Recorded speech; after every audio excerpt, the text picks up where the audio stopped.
He woke. He didn't open his eyes. Something was terribly wrong. The air was thick, the silence suffocating. The sheets felt alien, rough and unwelcoming. He opened his eyes. The room was wrong. His room, but twisted.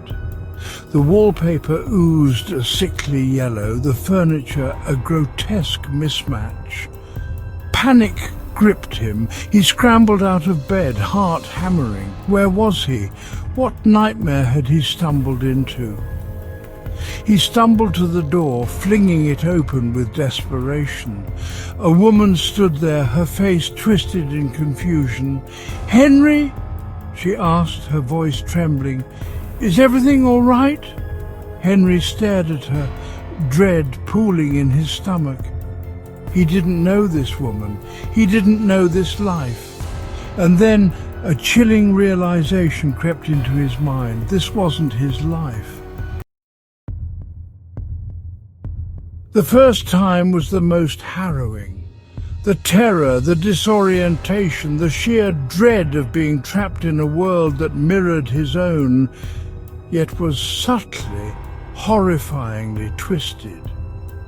He'd railed against it, fought it with every ounce of his soul, but it was futile.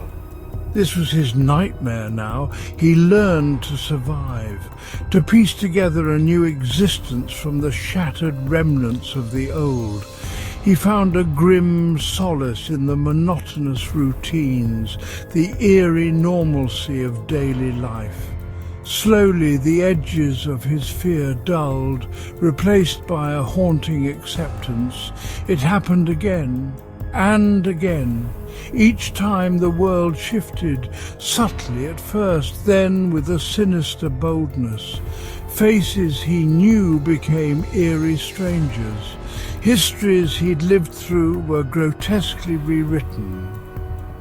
His mind became a labyrinth of fragmented memories, a patchwork quilt of lives half-lived, haunted by echoes of what once was.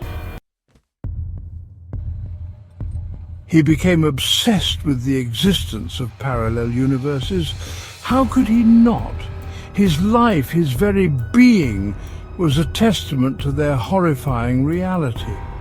He was adrift in a sea of infinite nightmares, tossed from one hellish reality to the next with no rhyme or reason. He was a lost soul on a ghost ship, sailing to an unknown and terrifying abyss. He clung to the desperate hope that one day he'd wake up in his own life, in his own bed, with his own memories. But deep down, a cold, hard knot of dread told him that he was lost forever, that he would spend eternity bouncing between realities, a phantom in his own existence. This time was different.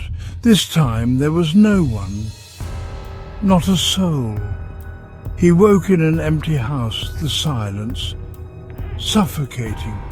He called out, his voice echoing through the empty rooms, but there was no answer. Only haunting echoes, no wife, no children, no friends, no one. He was utterly, terrifyingly alone, a ghost in his own life. He wandered through the empty streets, a ghost in a ghost town.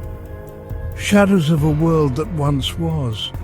The faces he passed were blank, their eyes devoid of recognition. Hollow. This wasn't just a shift, a subtle alteration. It was a void. This was complete and utter erasure. An abyss. He was a man without a past, adrift in a present that refused to acknowledge his existence. A phantom. The silence pressed in on him, suffocating him, crushing him. The silence of a world that had forgotten him, erased him. The silence of a nightmare from which he could not wake. An endless, waking horror.